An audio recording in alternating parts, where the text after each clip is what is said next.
Welcome to Stories in the Dark, a podcast about strange and creepy things. Come listen to the dark. Hello, everyone. For this week's episode, we have The House That Demons Built. Just a reminder, if you're enjoying our podcast, you can support us on Patreon or simply by clicking 5 stars on the podcast app of your choice and also leaving us a review for extra good karma. I can't tell anyone what I saw yesterday. Ever since they took my mother away for doing what the women in my family have always done, I've known to keep my mouth shut about the things I see. The lurkers and the wraiths and the crows in my window, waiting to talk to me after the sun goes down. If I tell anyone, they'll take me away too. Before my mama left, she looked at me with her brown eyes circled in blue, and she told me to promise to pretend. This was the day before they came for her, and she made me promise till my fingers bled, that I would pretend like I didn't take after her, pretend to be normal. I don't have anyone to talk to. I don't know if any of what I'm seeing is real or just in my head. But when Daddy asks if I see little friends like Mommy did, I say no, and I play with my doll, who definitely doesn't talk to me at night. And I pretend just like Mommy told me to. And so yesterday, when the summer bugs were singing their song in the trees, and the heat beat down till your head hurt, and the light was the wrong color and made you want to close your eyes, and the clothes on your back stuck to you like honey when it drips on your hair. When I saw the cart pull up down the road, the cart with no driver, I kept blinking and rubbing my eyes.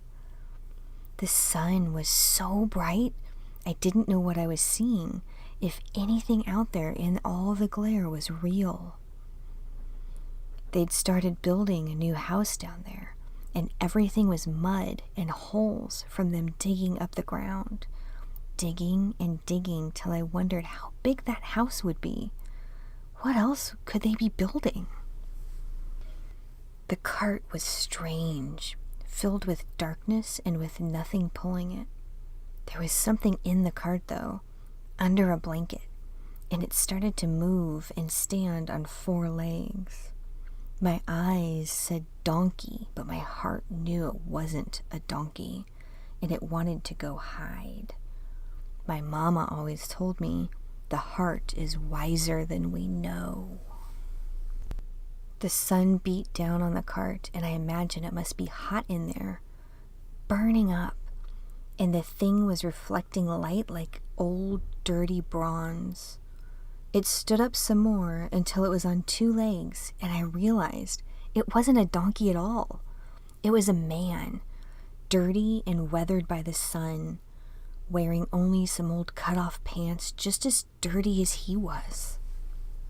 He was all one color all over, not like people are.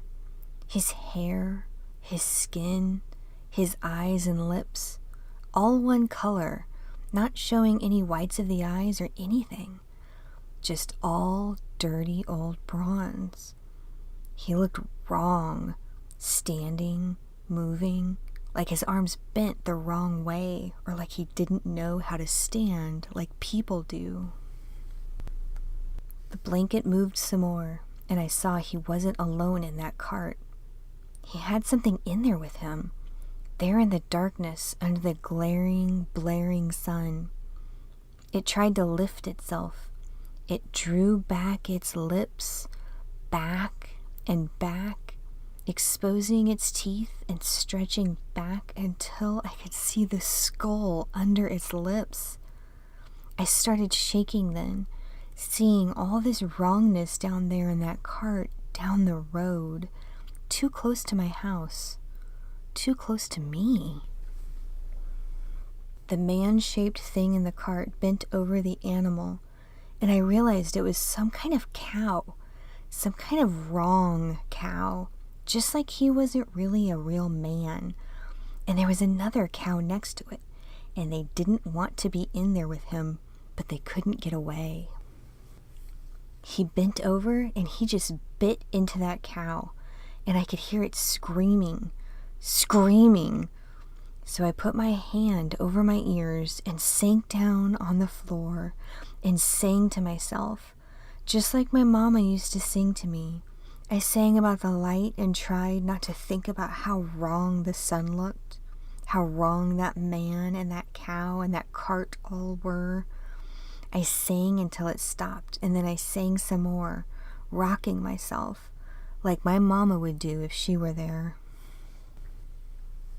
We had dinner at the big table that night, my daddy and my brothers and my daddy's friends, drinking and laughing and patting me on the head. Nobody mentioned the strange cart or hearing any screaming. Maybe they were pretending too?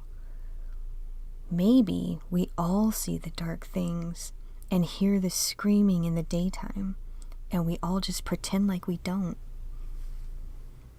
All I know is no one said a thing about it, but I could still hear it, echoing and rattling around in my head. The sound of screaming and crunching and the weird, strange light, all wrong, like it was coming from a different place. They built the house down the road, and it sure was bigger than any other house around here. Bigger even than my daddy's house. All big windows and porch and columns, like that house was going to take over the neighborhood. I don't know how long it takes to build a house, but that house sure went up quick, just a few months. I heard Daddy tell my brothers that the new neighbors would do just about anything to get that house up before the rains came. Just about anything.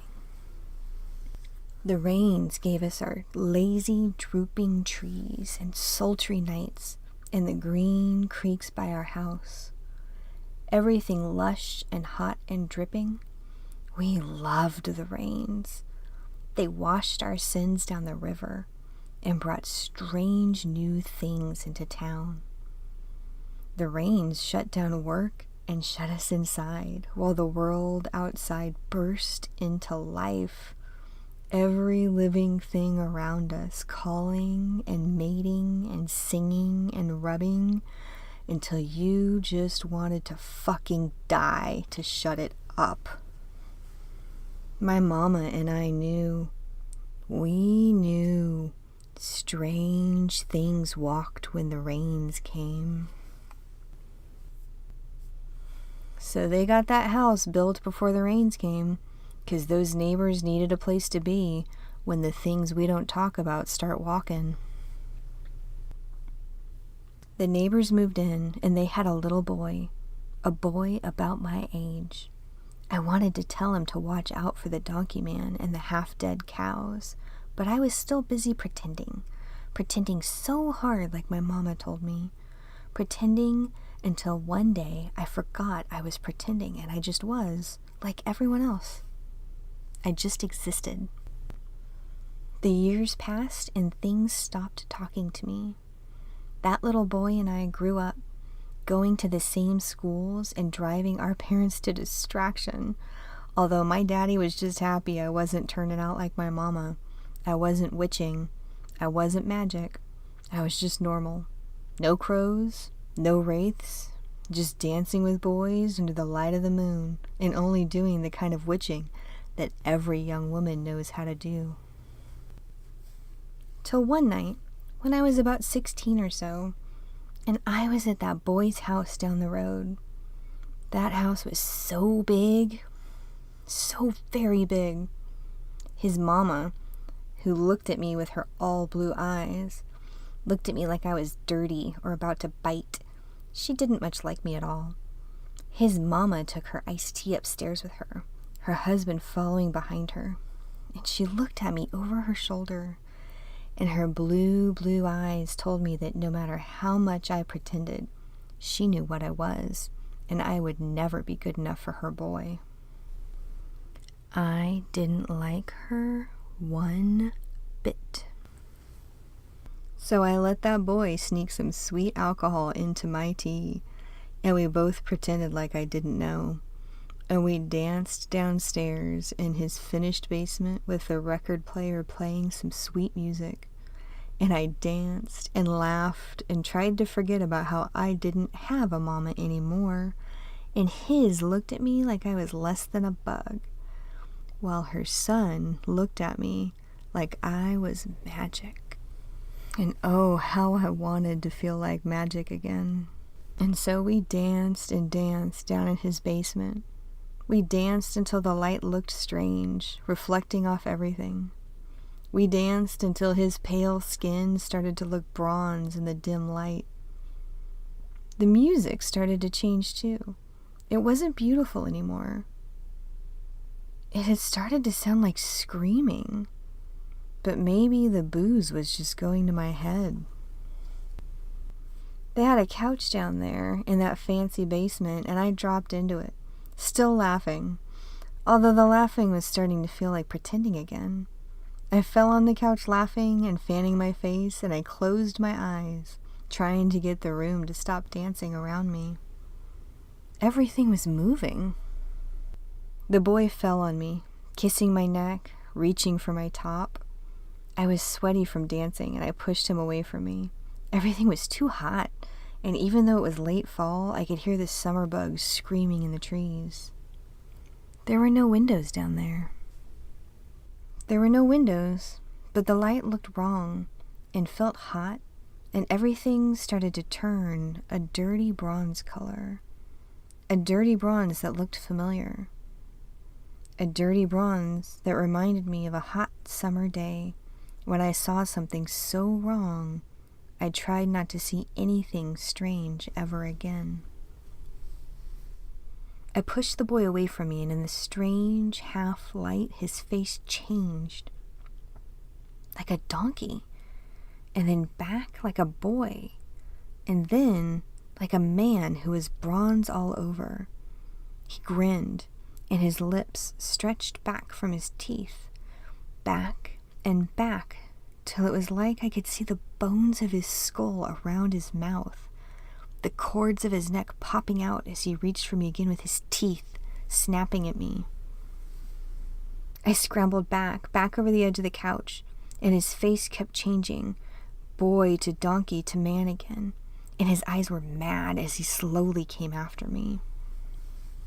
I could feel the ground moving under my feet, the ground where they'd dug out all that dirt, the ground where they'd set the foundation and called in someone special to bless and curse this house.